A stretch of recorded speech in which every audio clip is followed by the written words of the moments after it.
Hi, it's Salima. Welcome to the latest positive content and news updates. I'm sorry that this took a little bit longer, but let's get into these updates. Please don't forget to like, to share, and subscribe.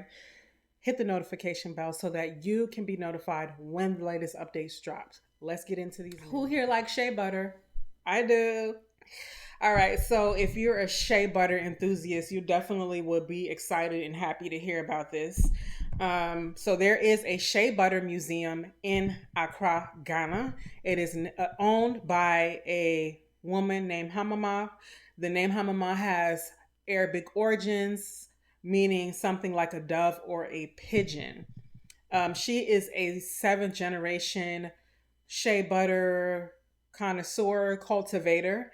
And based on her name and the fact that shea butter is usually made in northern Nigeria, I would say that she has roots there more than likely. So, shea butter comes from the shea nut, and shea butter comes from northern Ghana and other places throughout the continent. Northern Ghana has a huge Muslim influence that is synonymous with Arabic culture as well, just to give a little bit more background. So, in this museum, you will see various types of shea butter ranging from white to yellow. Which do you prefer? Drop it in the comments.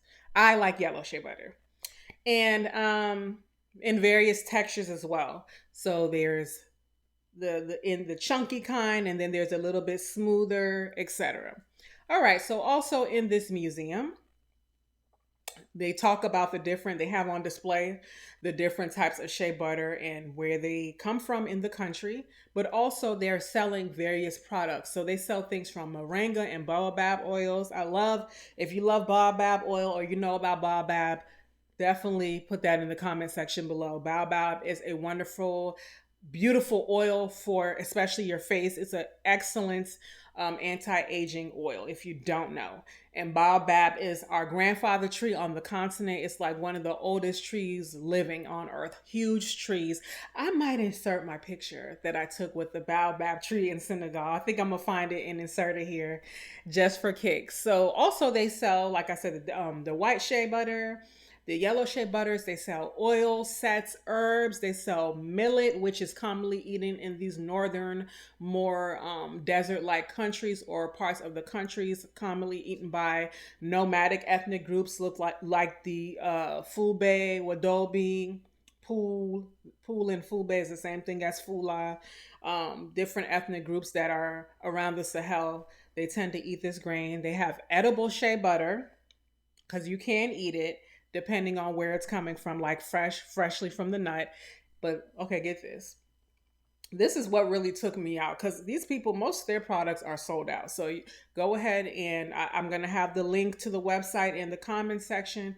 Go ahead and subscribe if you're interested in purchasing products because it can be shipped to you in many of these Western countries. So, like if you're in the States, you can get it from what I believe, and more than likely England or the UK too. They got 24 karat shea butter. So they got shea butter that is infused with 24 karat gold dust. If you don't know, Ghana was formerly called the Gold Coast. This gold ore is found around the continent, but Ghana is formerly called the Gold Coast. If you have $3,000 to spare, once they become in stock, you can go ahead and order yourself some and let us send pictures to us and let us know how your melanin, how your skin glisten in the sun with this 24 karat gold shea butter. But I think that's fire. Like I said, they got a lot of amazing products, and I'm pretty sure if you are, or when you go to on the ground over there in Accra, that probably these will be available to you on the ground, but maybe for shipping it might be, it might be a little bit more difficult to get it right now.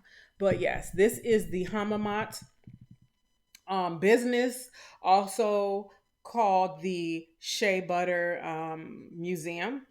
And I want to share a little story because me and Shea Butter go back like Cadillacs, okay? And I don't really like Cadillac cars, by the way. But because I remember when Shea Butter, and this was like the late 2000s, to like coming up onto 2010, 2008, I would have to go because I was going to school in the suburbs at that time, I would have to take a 30 to 40-minute train ride to Newark, New Jersey to get my shea butter, because shea butter was only available in certain immigrant like communities, especially like African. It also was primarily in the eastern United States, possibly places like Minnesota.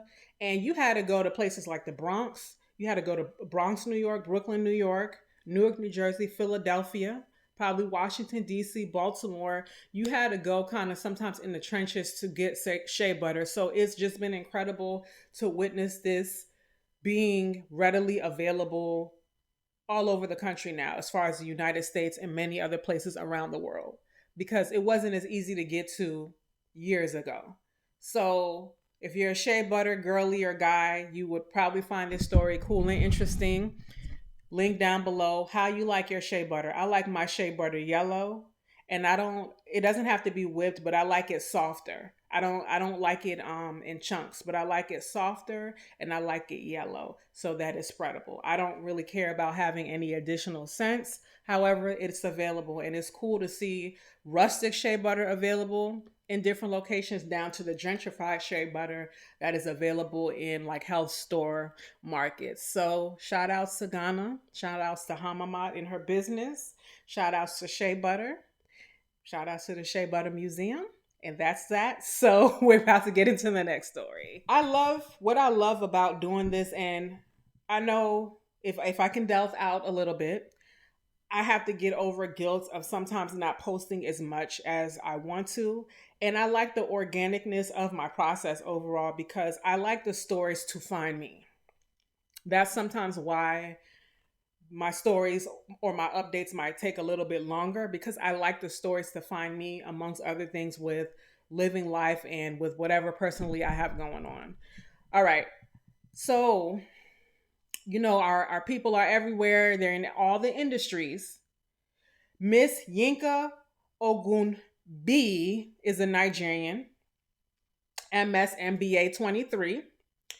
She is the CEO slash co-founder of a hair braiding robot called Halo Braid. She is a biochemical engineer. So, furthermore, I had to make sure my research was all the way together. So, Yinka Ongumbiyi is the co-founder of Halo Braid, along with David Afolabi, who is a global tech genius, you can say. And they are both Nigerian, as I mentioned before. So Yinka, she won a 75,000 grand prize at the 2025 President's Innovation Challenge at Harvard Innovation Labs for this product. And I'm going to just quote directly from the website, which you can go on, and links will be provided. You can go there and actually join the wait list for the product to be released. Halo Braid is the first intelligent automated hair braiding tool that works with stylists to reduce braiding time from hours to minutes. So if you have not caught the drift, this is a kind of robotic device. It is a robotic device that is going to reduce braiding time. If you're not familiar with this is a global cultural thing for people with African hair types. Many of us get our hair braided, or at least have at least once, usually with attachments or additional hair. And depending on the style, the length, the thickness of your hair, the density, etc., it can take a very long time, like 6+ hours. So this is made for the stylist to reduce this. And in my own words, it helps to alleviate the long and sometimes stressful process of hair braiding on African slash Black hair. Some people are excited for this to come out, and some people aren't. But every, opinions are like shoes. Everyone has them, right? For the most part, opinions. Everyone has an opinion, so it just is based on your experience with hair braiding and hair styling. But I have locks, but I would definitely want to see the product being used, live on a person in the result. And, I would go from there if I would want to try it. But what do y'all think? What do you think about having a robotic tool braiding your hair quicker so that it cuts your braiding possibly in half? So maybe instead of sitting for 6 or 8 hours, let's say for box braids, you might be sitting for 3 or 4.5. Put your comments down below. The late, great Nelson Mandela was blessed with many kids and grandchildren. His grandson, named Mandela Mandela, which I think is fire, um, has been released from Israeli prison. So that's a good thing. I am going to add to the links the sources and the story. So basically, Mandela was a part of the global Sumoid flotilla, and a flotilla is basically a ship or some floating in the ocean, and it floats to a needed area to provide aid and supplies and things that are needed, food. And in this case, it was going to Palestine to, you know, give people in need with the crisis going on there things that they need. So this it was intercepted by Israeli police, and he and his people were detained for 6 days because of this, or kind of you can say almost like being at the wrong place at the wrong time, and they meant very well. So he returned to South Africa on October the 8th, and he seems pretty sad about what happened to him.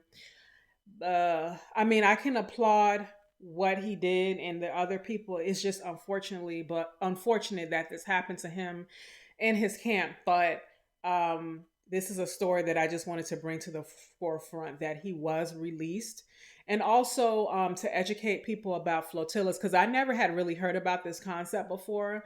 And then after researching, I think it's a wonderful initiative and can be used in other crises globally. If people can't necessarily get on the ground or they don't want to go through the air, they can get a boat, a yacht, a ship, fill it with supplies, and land, on the ground to give it hopefully peacefully and without interception and interrupted to any needed party. But yeah, that's South African news for you. But yeah, next story. We're talking about Ghana again. Ghana made the headline again for this particular news update, and this is in relation to kente cloth. And I've previously talked about what kente means to Ghanaian culture. So Ghanaian kente is now protected under the geographical indication status, aka GI status, under the World Intellectual Property Indicators. All right. Attached will be the Merriam Webster definition of intellectual properties. So, in summation, intellectual property is basically your original idea that comes from you. And in business, this term can be a major thing when it comes to lawsuits, etc. Because people have ideas that can get stolen, that can get taken, that can get patented. So it's your idea, right? From you. It comes from you organically, from you turned into a business, whatever, art, etc. So with this status, it's basically pinpointing a group of people, an idea, and specifically a location. So only Ghanaian weavers can produce it. It's designated specifically to Ghanaian communities. It is a collective right. So those weavers in those various communities, it is their collective right. This is about product. This is about quality. This is about location. So this is synonymous with the Asante culture, very centralized in Kumasi, the central part of Ghana, but other parts of the country. I'm going to look for the link to another video that I made talking specifically about how Ghanaian kente is very important to the culture and to global culture from the continent as well. But I like what they're doing. At the end of the day, because of the world that we're still living in, it is important to get the colonial side to recognize certain things for right now. At some point in the future, it won't really matter, but we're still in this, we're still moving towards that. So I like the fact that they're going above and beyond to preserve their culture and stamp it as theirs so that it doesn't get gentrified and kind of made to seem that it's someone else's or another culture's intellectual property. So shout outs to Ghana. In the shorts, I'm going to be doing the November Independence Day shout outs. I just wanted to let y'all know it's not that many countries this month, but I definitely will be uploading shorts with that. I get more traction when I do the shorts.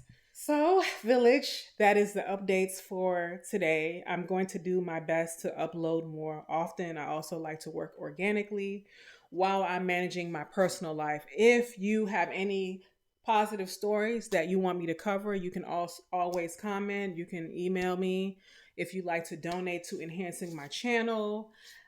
With the donation, it'll be like helping with upgrading certain supplies that I use, equipment, paying for me going to different locations to discuss certain things or show you all, etc. Eventually traveling to the continent and covering certain stories, covering certain events happening there and here in the West, especially in the United States. It will go to just different things. Me being able to upload more often, me being able to pay for someone to assist me with editing. The list goes on and on. So that PayPal is linked below. The sources are always linked below. Make sure you like, you share, subscribe, hit the notification bell for the latest updates. If you want to collab, hit that email. And yeah, that's all I can think of for now. Thank you for your thank you for your likes. Thank you for your shares. Thank you for your supports. Thank you for your comments. This is coming together. It's coming together, and it should organically. So come take this journey with me. You're a part of the village. Positive commentary and respectful commentary is welcome. So tell a friend to tell a friend to tell a friend about this channel. Share with your family, your friends, and your networks. Until next time, bye.